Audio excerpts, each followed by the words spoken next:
Now, in a world increasingly shaped by uncertainty, diplomacy is more vital than ever. Well, that's the focus of the 4th Antalya Diplomacy Forum. It's taking place in the Mediterranean city and it begins today. Let's go live to our presenters there, Alajan Ayanlar and Isabel Ewing, who are in Antalya for us. Alajan, Isabel, just bring us up to date about what we can look forward to over the next few days. Thank you very much, Aaron. Hello and welcome to TRT World's special coverage here at the 2025 Antalya Diplomacy Forum. I'm Alajan Ayanlar. And I'm Isabel Ewing, coming to you from Turkey's Mediterranean coast, where diplomacy is not just being discussed, it's being reshaped. That's right, Isabel, with this year's theme being Advancing Diplomacy in a Fragmented World. The forum couldn't be more timely.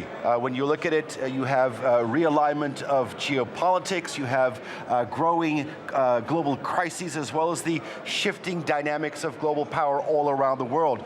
These are all very important issues that we'll be talking about. Exactly, Alajan, and it's exactly what Antalya has become, a global meeting point. We've got diplomats, academics, leaders, civil society voices, and tech innovators from more than 100 countries to debate, collaborate, work together, and try to come up with some solutions to today's pressing challenges. Some of the solutions that they're looking for, obviously the war in Ukraine, you have the conflict in Gaza, the instability in the Sahel region, growing global food insecurity, you have the climate crisis, artificial intelligence, cybersecurity, the list goes on. And we're not just talking about traditional diplomacy here, right? Not at all. This year's Diplomacy Forum is changing its focus. It's looking at digital governance, topics such as space diplomacy, climate tech cooperation, diplomacy meeting innovation, and it's going to prompt some really fascinating conversations. Who's going to be attending these conversations? Well, we certainly have some key influential figures. We're talking about heads of state, we're talking about foreign ministers, we're talking UN officials, Nobel laureates, academics, members of the press, they're all here. First and foremost, we have to mention Turkey's President Recep Tayyip Erdogan.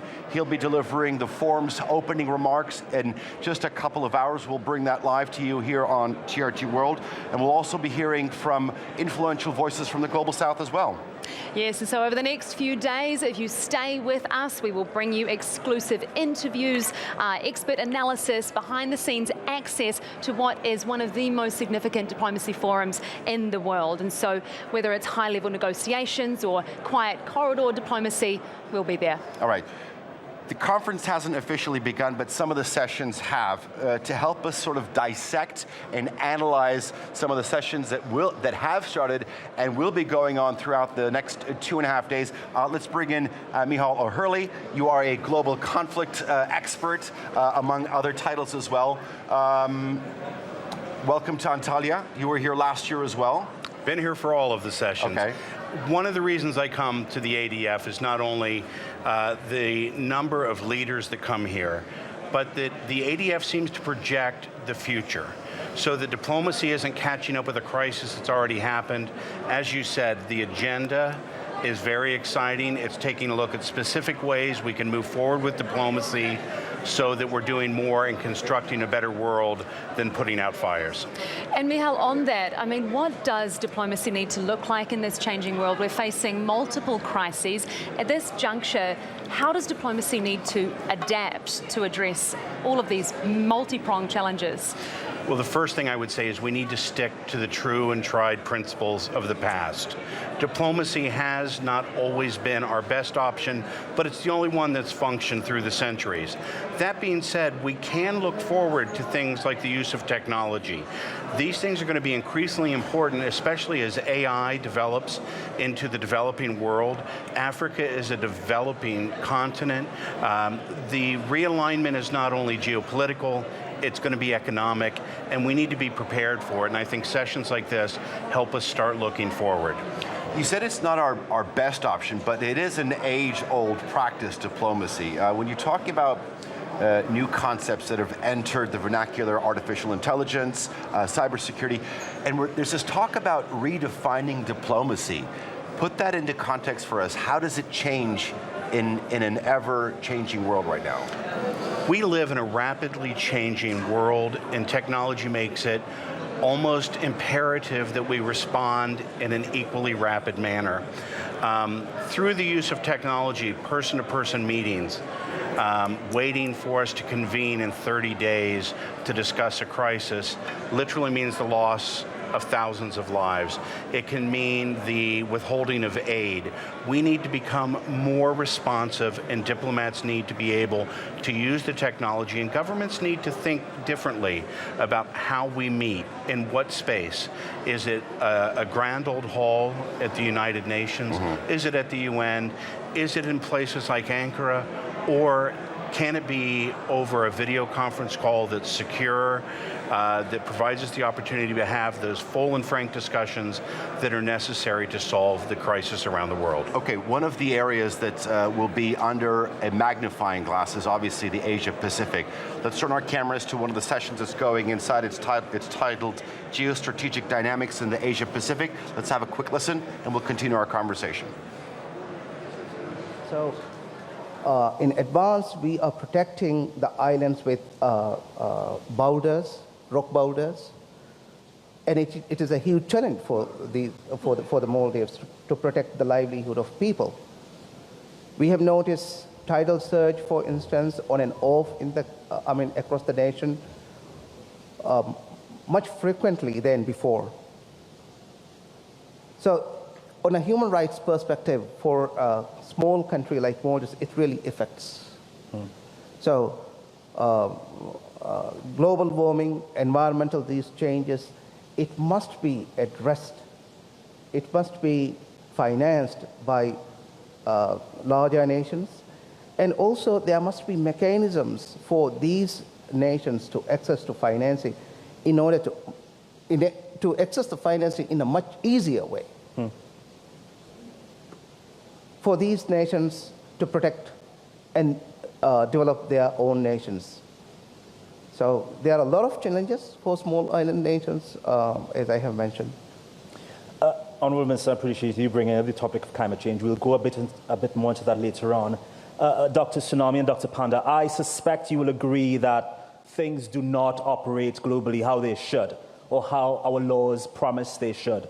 So I would like to ask you, Dr. Tsunami, what do you think is driving those inconsistencies? Is it more about national policy, lack of international accountability, or structural power imbalances in the region?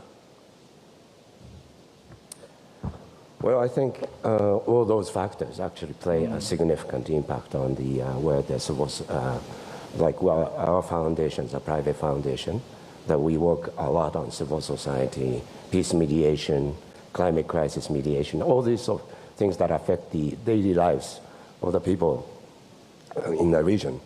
And, things like, we've been working, say, a region, the South Thai, with the Malay communities to mediate peace with the Thai government and the South Thai Patani communities.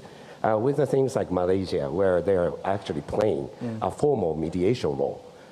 Now Malaysia is the chair of the ASEAN country. So in a formal structure, Malaysia is a country that sort of has a role to mediate between the Malay community in South Thai and the Thai government. Of course, because that's sort of the state level function has always been influenced by more global political and other factors, where we need to come in as a civil society actors to actually be on the ground and talk to people, create some of the education programs, and so on and so forth. So clearly the structure that national nation states and the international community is there, but it's not, of course, be effective as we need to be. And so the collaboration between civil society and things like the religious communities and the national governments and the international community and the international NGOs, these are all playing a very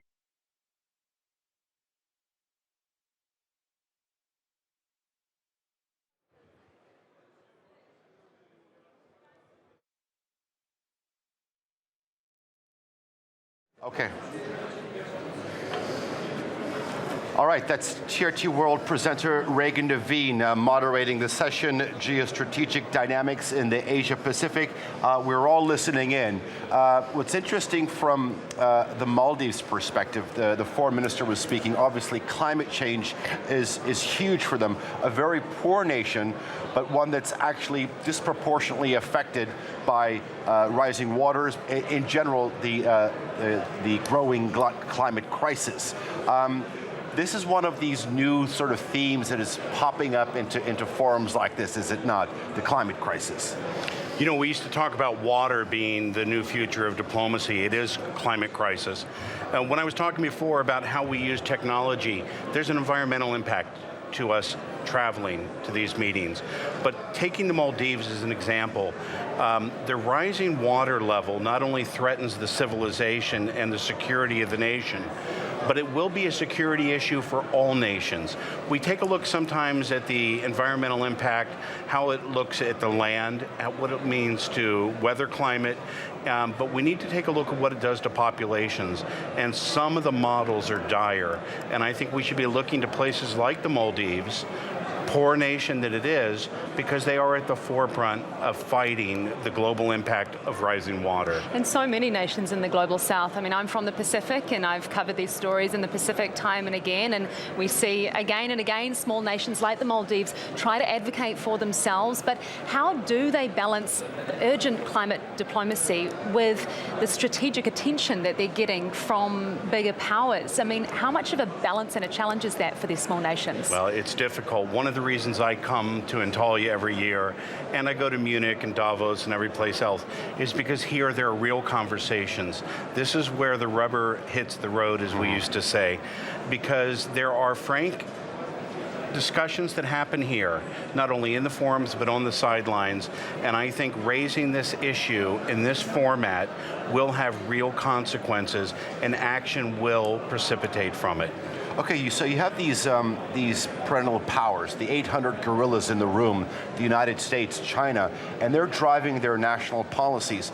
Do you feel that there is a lack in sort of the international order that's allowing them to do these, and these poor nations? I'm not, yes, we just heard from the foreign minister of the Maldives, but just last year we saw those devastating floods in Pakistan, a much larger country, but perhaps just as poor in some respects, suffer the brunt of all this. The thing about climate change is it's the great equalizer. I don't care if you're an American in Alabama, if you're a citizen of the Maldives, if you're in Pakistan, or if you're in Germany. If you're in South America, if you're in Australia, if you're in Africa, the weather affects us all, and it's going to affect us in different ways and disproportionately. We need a unified platform by which we address climate change. The Americans thinking that they can do climate change without the rest of the world, that really doesn't work. But what needs to happen? I mean, yes, you're talking about if you're a farmer in Arkansas, yeah.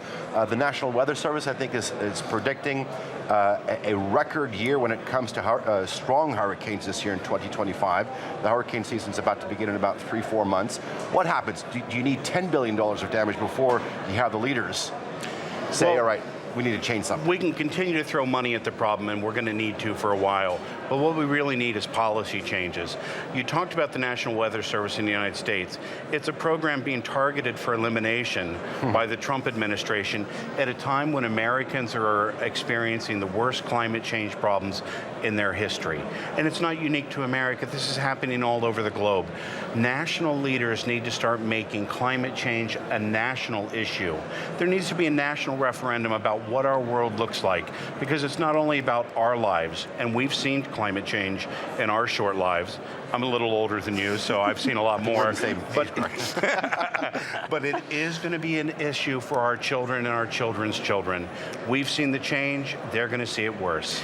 How do we tackle it, though, when we see efforts at diplomacy fail, such as the Paris Accord? The US, Trump has pulled them out of it. What are we going to need going forward when we don't have that unified approach to this common, as you say, existential threat? I think as long as nations see their problems as parochial, they're our problems. And Americans, by and large, think we have enough money, We have enough insurance that we can blow through these problems and rebuild on the coastline in California. We can rebuild the floods here, there, but it's not the rest of the world that has that experience. We need national resolve in each and every nation, large and small, rich and poor, to say that this is a problem that goes beyond our borders, and it's in our human interest, not just our national interest. Michal, thank you very much for that. All right, let's turn our cameras now to TRT World's flagship geopolitical show, the host of the Newsmakers, Andrea Sankey, and she is hosting a session on redefining diplomacy. Let's listen in for a bit. A huge transition, as you said, switch in international community from multilateralism to and the role of international institutions. Back to sovereign countries.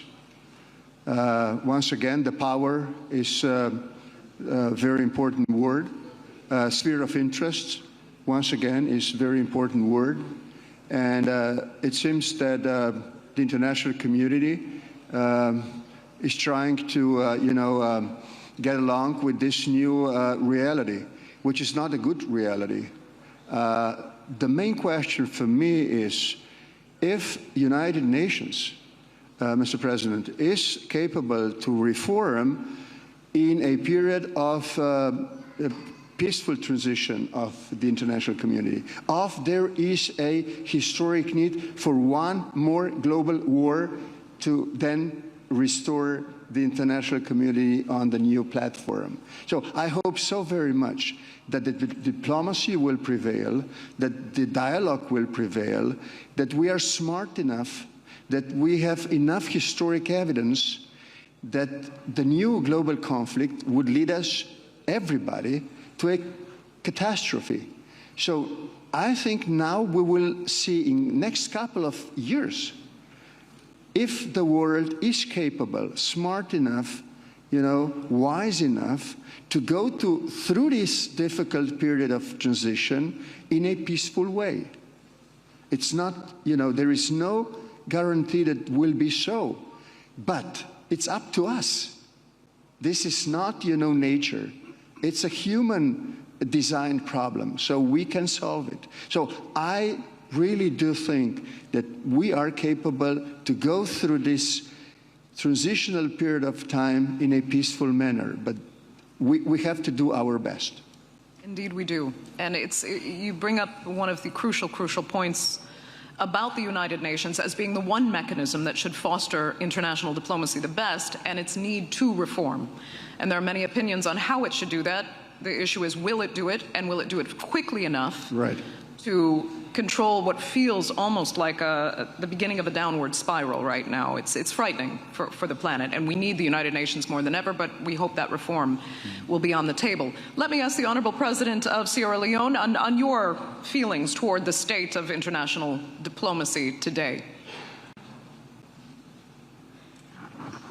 Thank you very much. I think we all accept that the current situation is unacceptable, and that whatever we have as an international governing system is obsolete and therefore needs to be reformed immediately. But I think we all seem to be in a state of denial that it has failed us and that we should change it now. We don't need another war to be able to change that.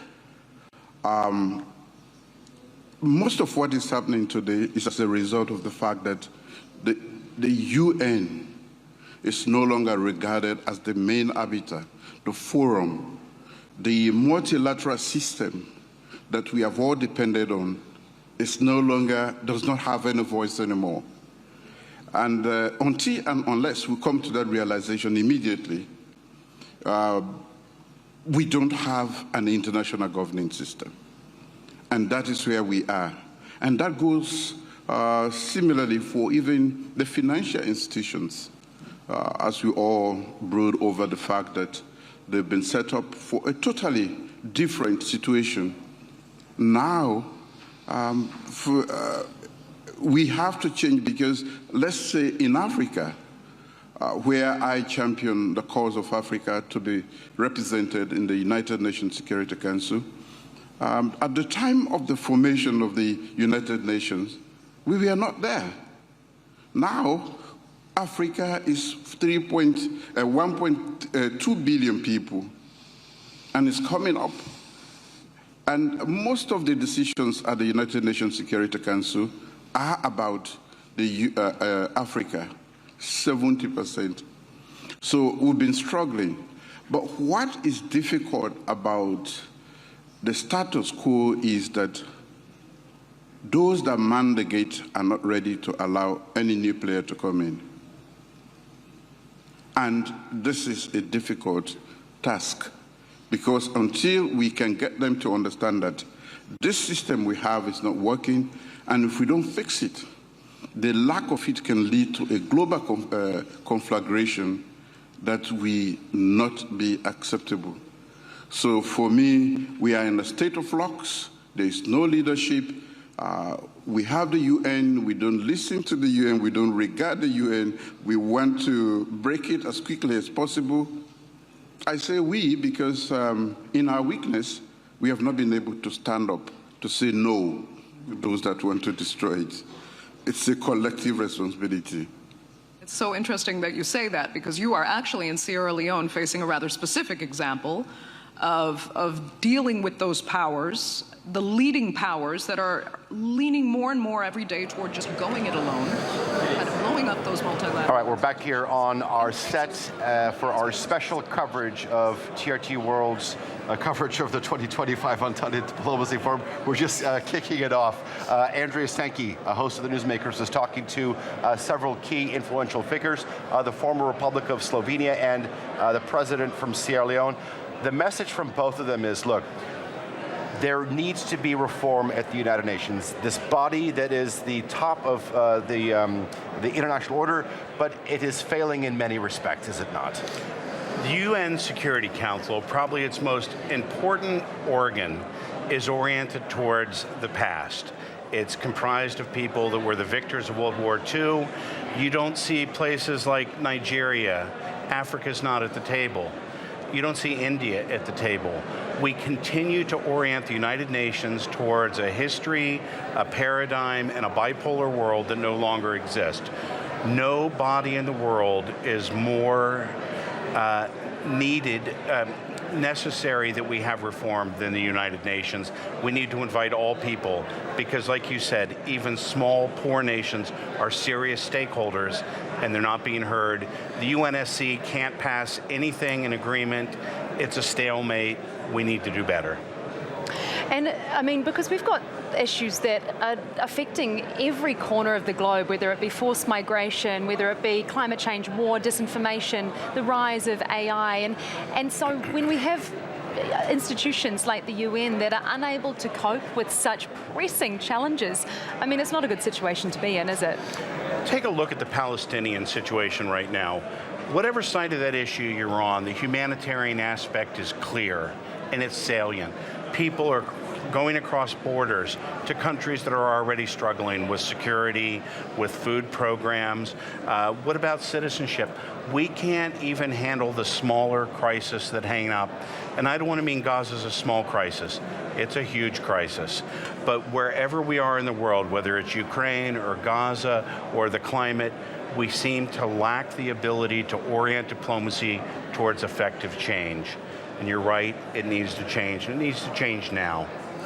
I don't have a lot of time left, Michal, but do you feel that organizations and bodies like the United Nations are they smart enough? Are they wise enough to understand that this is the time to do it? Yes, you said it is a body that is reminiscent of post-World War II, but we've essentially been at peacetime, generally, for the past 80 years. What happens if a major global conflict breaks out? Where does the UN stand there in terms of its ability to make change? Well, we started this by saying there's lots of smoldering fires around the world right now. How long it will be before there's a big one, it's anybody's guess. But we did not use the peace dividend to reinvest in orienting diplomacy towards solving problems. It needs leadership. At the end of the day, it's not about the budget at the UN, it's about the people. Someone needs to lead, and quite frankly, the old world powers, I'm talking about the European leaders who sit on the UNSC, need to cede some of their power because we live in a globalized world, whether we like it or not, whether Trump likes globalization or not. The truth is that America can't continue to have a bully pulpit at the expense of smaller nations that are developing, who are suffering some of the biggest brunts in the world today. All right. Mihala Hurley, thank you very much for joining us here on our set. Good seeing you again. Isabel, we Great. have a packed day ahead of us here on TRT World, and thank you for joining us here on our special coverage at the Antalya Diplomacy Forum. Do stay tuned. Our special coverage continues throughout the day.